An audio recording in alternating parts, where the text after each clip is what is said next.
Olá, bem-vindos a mais uma exploração profunda aqui no nosso espaço de conhecimento. Hoje, vamos mergulhar nos fundamentos do gerenciamento de projetos. Olá, um tema essencial, né? Com certeza, projetos são, no fundo, os motores que pegam ideias e transformam em realidade, né? Criam valor e impulsionam mudanças, seja numa empresa de tecnologia ou até, sei lá, na organização de um evento. É isso mesmo. E para guiar nossa conversa hoje, a gente está se baseando no Project Groups, a Practice Guide. É uma publicação bem importante do PMI, o Project Management Institute. Certo. Ele funciona como um guia prático, sabe? Complementa o conhecimento mais geral do famoso PMBOK Guide. Entendi.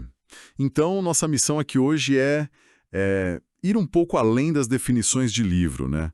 Queremos extrair a essência mesmo. O que realmente define um projeto? Por que essa diferença é tão crucial? Exato. E como que um gerenciamento bem feito transforma, tipo, boas intenções em resultado concreto? E como isso tudo se encaixa, né? Projetos, programas, portfólios. Vamos tentar desvendar esses pilares. Perfeito. O guia tem esse foco bem prático. Então, vamos começar pelo básico, pelo coração da coisa. O que fundamentalmente define um projeto? Boa. A definição clássica a gente conhece. Esforço temporário, resultado único. Mas qual a implicação real disso no dia a dia? Assim, por que essa coisa de ser temporário e único é tão definidora? Ótima pergunta.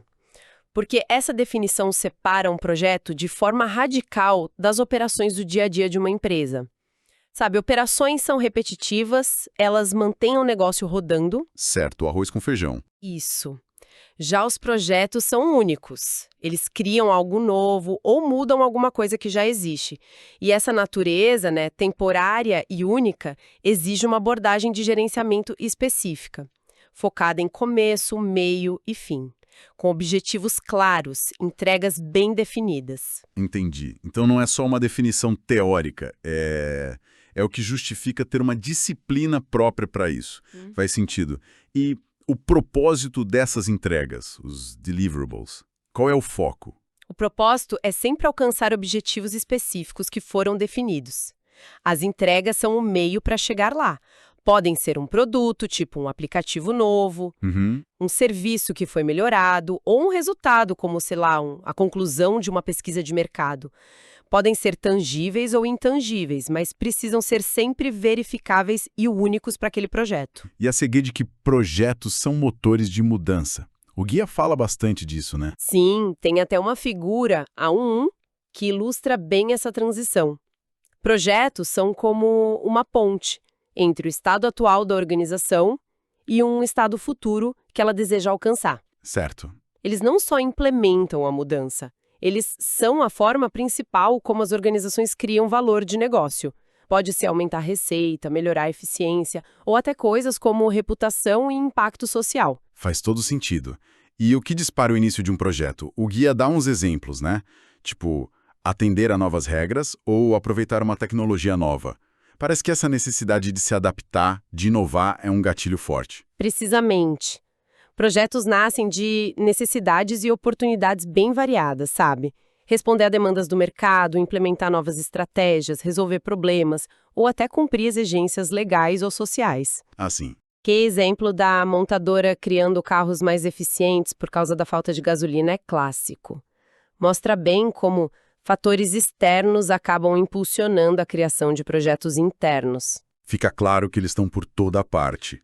Agora, mudando um pouco o foco, por que o gerenciamento de projetos é tão vital assim? O guia lista um monte de benefícios, mas qual seria, a essência do valor que ele agrega? Olha, a essência é capacitar as organizações para executar esses esforços únicos e temporários de um jeito eficaz e eficiente. Pensa bem, sem um bom gerenciamento, muitos projetos simplesmente não atingem os objetivos. Verdade.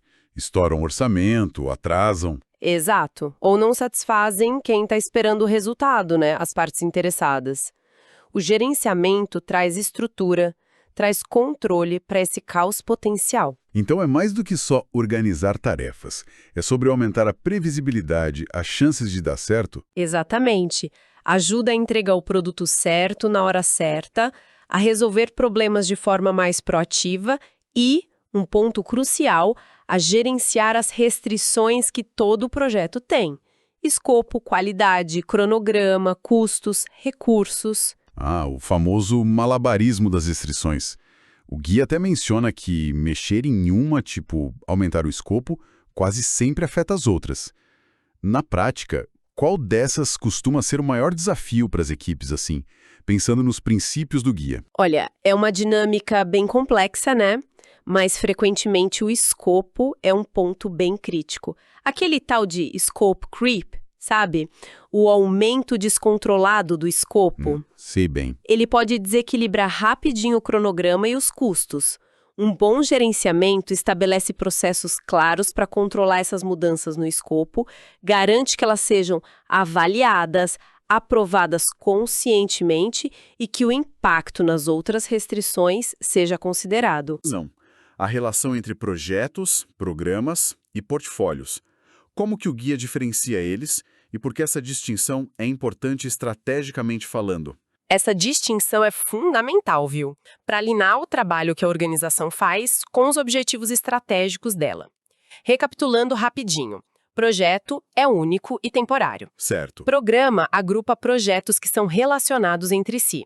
O objetivo é obter benefícios de forma coordenada, benefícios que não seriam possíveis se cada projeto fosse gerenciado isoladamente.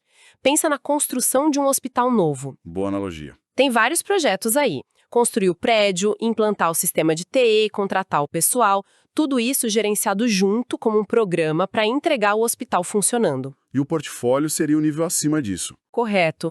O portfólio é um conjunto maior.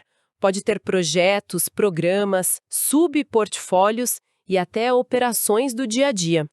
Tudo gerenciado como um grupo para atingir os objetivos estratégicos gerais da organização. Tem uma figura no guia, a 1.2, que mostra essa hierarquia. E a tabela 1.2 detalha bem as diferenças. Escopo, definido no projeto, mais amplo no programa e organizacional no portfólio. Gerenciamento, focado nas restrições no projeto, nos benefícios no programa e no desempenho do investimento no portfólio. E o sucesso também muda de foco. Entendi. Então a importância dessa diferença não é só para organizar as caixinhas, né? Impacta diretamente como os recursos são alocados, como o sucesso é medido em cada nível. Exatamente. Confundir esses níveis leva a problemas sérios.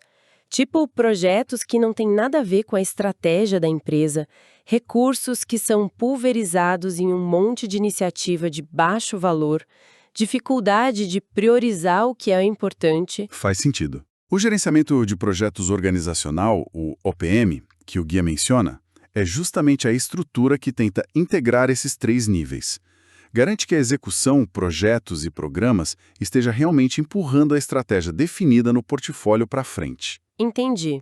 O OPM seria a cola, então, que une a estratégia com a execução.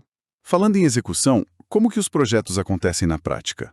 O guia fala de ciclos de vida e grupos de processos. Sim. Todo projeto passa por um ciclo de vida que é uma sequência de fases do início ao fim. Os dois tipos principais que o guia destacam são o preditivo, também chamado de cascata. O mais tradicional, né? Isso, onde escopo, tempo e custos são definidos lá no comecinho.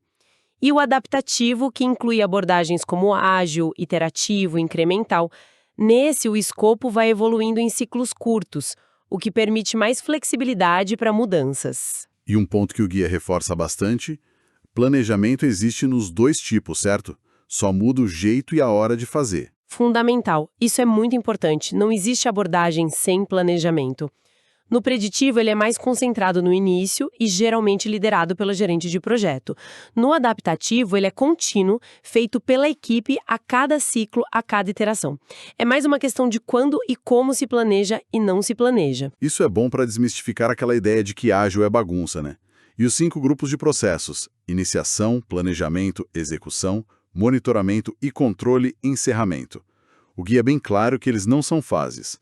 Por que essa distinção é tão relevante assim? É crucial porque muita gente confunde mesmo. Grupos de processos com as fases do ciclo de vida. Os grupos de processos são, na verdade, agrupamentos lógicos de atividades. Ah, lógicos. Isso. Atividades que podem acontecer ao longo de todo o projeto ou de uma fase específica.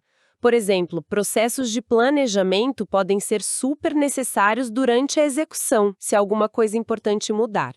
Tem uma figura A14 que mostra bem essa sobreposição. Pensar neles como fases sequenciais cria uma rigidez que não bate com a realidade da gestão. Entendi. Então, a iniciação autoriza, o planejamento define o caminho, a execução faz o trabalho acontecer, o monitoramento e controle fica de olho e ajusta a rota, e o encerramento fecha a conta formalmente. Mas essas lógicas podem se repetir ou acontecer ao mesmo tempo. Exatamente. O guia mapeia 49 processos dentro desses grupos, mas a arte do gerenciamento está em selecionar e adaptar quais usar para cada projeto. O que nos leva direto para um conceito-chave, o tailoring. Adaptação. O guia fala que é uma adaptação deliberada. Isso soa como, mais do que só escolher uns processos numa lista, parece uma mudança de atitude, né? É exatamente isso. Tailoring não é seguir receita de bolo, é pensar criticamente sobre o contexto daquele projeto específico, o tamanho, a complexidade, o ambiente, a equipe, e aí ajustar a abordagem, a governança, os processos de forma colaborativa. O gerente, a equipe, o patrocinador, todo mundo junto. O guia até sugere que essa colaboração na adaptação aumenta o comprometimento da equipe, o foco no cliente e a eficiência no uso dos recursos. Não é só escolher da lista, é construir a abordagem certa para aquele projeto. Então, a habilidade de adaptar é tão importante quanto conhecer os processos em si. Interessante. Além do tailoring, que outros elementos do contexto são chave? O guia fala dos documentos de negócios. Sim, eles são super importantes porque fazem a ponte entre o projeto e a estratégia da organização. O business case, ou caso de negócio, é o que justifica economicamente o projeto. Ele valida os benefícios esperados e define como o sucesso vai ser medido. Certo, prova que vale a pena fazer. Exato. E o plano de gerenciamento de benefícios detalha como esses benefícios vão ser alcançados, medidos e, importante, mantidos depois que o projeto acabar. Ah, isso é interessante. Quer dizer, eles olham para o antes e para o depois do projeto, né? Para garantir não só que a entrega foi feita, mas que o valor esperado realmente aconteceu e se sustentou. Correto. E durante o projeto, o documento central que guia tudo é o plano de gerenciamento do projeto. Ele é um mapa detalhado de como o projeto vai ser executado, monitorado, controlado e encerrado. O manual de instruções do projeto, digamos assim. É uma boa forma de ver. Ele consolida todos os planos específicos de escopo, cronograma, custo, qualidade, etc. e, fundamentalmente, estabelece as linhas de base, as baselines. Baselines. Isso, de escopo, cronograma e custo. São as versões aprovadas contra as quais o progresso e o desempenho do projeto vão ser comparados e medidos. Entendido. Além dos documentos, o ambiente onde o projeto acontece também influencia muito, né? O guia introduz os EEFs e OPAs. Como eles moldam o projeto na prática? Boa pergunta. Os EEFs, fatores ambientais da empresa, são as condições que estão fora do controle direto da equipe do projeto, mas que influenciam ou restringem o trabalho. Podem ser coisas internas da organização. Tipo cultura, estrutura? Exato. Cultura organizacional, estrutura, infraestrutura disponível, até distribuição geográfica das equipes, disponibilidade de recursos, ou podem ser externas à empresa, condições de mercado, novas regulações, fatores sociais, até o clima, dependendo do projeto. Então, ignorar a cultura da empresa ou uma nova lei do setor pode ser fatal para o projeto? Sem dúvida, pode criar barreiras enormes. Já os OPAs, ativos de processos organizacionais, são os recursos internos que a equipe pode e deve usar. Ah, esses são os recursos da casa. Isso. Planos, processos, políticas, procedimentos, modelos prontos, templates, bases de conhecimento e, crucialmente, as lições aprendidas de projetos anteriores. Saber onde encontrar e como usar os OPAs acelera muito o trabalho e evita que a equipe precise reinventar a roda a cada novo projeto. Entendi. Então, EEFs são tipo o campo de jogo, com as regras e condições que a gente não controla. E os OPAs são as ferramentas e o conhecimento que já existem na organização e que a gente pode usar. Faz sentido que ambos precisem ser considerados. E quem que organiza tudo isso? O gerente de projetos? O GP? O capítulo 3 do guia detalha bem esse papel. Qual é a amplitude da influência dele? Olha, é bem vasta. O guia mostra isso numa figura 3.1. O GP influencia diretamente o projeto em si.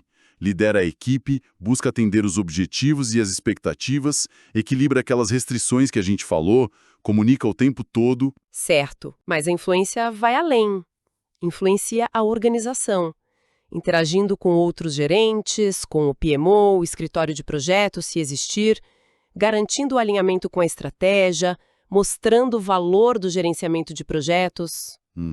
Influencia a indústria, se mantendo atualizado sobre tendências, novas tecnologias, normas. E, claro, influencia as partes interessadas, os stakeholders, identificando quem são, analisando o interesse e o poder de cada um e engajando todo mundo para gerenciar as expectativas. O GP funciona muito como um integrador, conectando todas essas pontas. E o guia fala sobre buscar consenso, definido como apoio relevante, mesmo que não seja 100% unânime. Isso deve exigir habilidades interpessoais muito fortes, as tais Power Skills. Exato. O PMI Talent Triangle, aquela figura 3.2, destaca 3 áreas de competência essenciais para o GP hoje. Primeiro, as formas de trabalhar, Ways of Working, que é o conhecimento técnico de gerenciamento de projetos mesmo. O saber fazer. Isso. Segundo, a visão de negócios, Business Acumen, que é entender o contexto da organização, do mercado, para tomar boas decisões. E terceiro, as habilidades de poder, Power Skills, que são justamente essas habilidades interpessoais críticas. Liderança colaborativa, comunicação eficaz, negociação, empatia, pensamento crítico, mentalidade inovadora. Interessante como essas habilidades soft ganharam esse nome Power Skills. Mostra a importância delas, né? Com certeza. O guia reflete uma tendência clara no mercado. Essas habilidades interpessoais são cada vez mais vistas como cruciais para o sucesso, não são mais só um extra. Às vezes são até mais importantes que o domínio técnico puro. E como que se equilibra liderança e gerenciamento nesse papel? O guia diferencia os dois. Um bom gerente de projetos usa ambos, não é um ou outro. Liderança tem mais a ver com guiar, influenciar, inspirar. O foco está nas pessoas, na visão de futuro. Gerenciamento é mais sobre dirigir, manter, administrar. O foco está nos sistemas, nas metas de curto prazo, no controle. O desafio é encontrar a combinação certa para cada situação, para cada equipe, para cada momento do projeto. E aí entra um ponto que talvez a gente subestime às vezes. A necessidade de saber navegar na política e no poder dentro da organização. O guia menciona isso. Por que isso é tão vital para o GP conseguir fazer acontecer? Porque projetos não acontecem num vácuo, né? As organizações são sistemas sociais complexos. Têm suas próprias dinâmicas de influência, de poder, de interesses nem sempre alinhados. Verdade. Um GP precisa entender essas dinâmicas. Precisa construir relacionamentos, saber negociar recursos, que são sempre escassos, obter apoio de pessoas-chave, superar resistências. Ignorar a política organizacional é francamente ingenuidade. É preciso ter jogo de cintura, então. Exato. E saber usar as diferentes formas de poder, o poder que vem do cargo posicional, o poder da informação, o poder dos relacionamentos, de forma ética e eficaz, é fundamental para conseguir impulsionar o projeto e entregar os resultados. Uau! Realmente, cobrimos os fundamentos de uma forma bem conectada hoje. Desde a definição essencial de projeto e por que ele é importante para a estratégia, passando pela relação com programas e portfólios, os ciclos de vida, a lógica dos grupos de processos, a importância vital da adaptação, do tailoring. Sim, e dos documentos de negócio, do ambiente com seus EFs e OPs. Até chegar nesse papel tão multifacetado e cada vez mais estratégico do gerente de projetos, com suas competências técnicas e principalmente humanas. Foi uma exploração bem densa, né?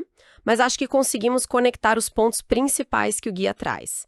Vimos como o gerenciamento de projetos oferece sim uma estrutura, um método, mas que exige muita inteligência na aplicação. É preciso combinar os processos com flexibilidade, análise técnica com as habilidades humanas. A mensagem que fica para mim é essa combinação. A estrutura e o método são a base, o alicerce, mas a adaptação ao contexto específico e a habilidade de liderar, de comunicar, de navegar no ambiente organizacional, isso é o que realmente parece fazer a diferença entre o sucesso e o fracasso de um projeto. Perfeitamente colocado. É uma disciplina que está sempre evoluindo, sempre buscando formas de entregar valor de um jeito mais eficaz, mais alinhado com as necessidades. Bom, para a gente fechar, fica então uma provocação para quem nos ouve refletir um pouco, ao pensar numa iniciativa futura, seja algo profissional ou até pessoal mesmo, qual desses elementos que a gente discutiu hoje, talvez a clareza dos objetivos e benefícios lá no começo, business case, ou mapear direitinho quem são as partes interessadas, escolher conscientemente o ciclo de vida, adaptar a abordagem, o tailoring, ou até mesmo prestar mais atenção nas dinâmicas de poder e influência. Qual desses parece ser o mais crítico para enfrentar os desafios ou alcançar as metas que estão aí no horizonte? Onde que esse framework pode dar um maior impulso? Uma excelente questão para levar adiante e, quem sabe, começar a aplicar um pouco mais desse conhecimento na prática do dia a dia.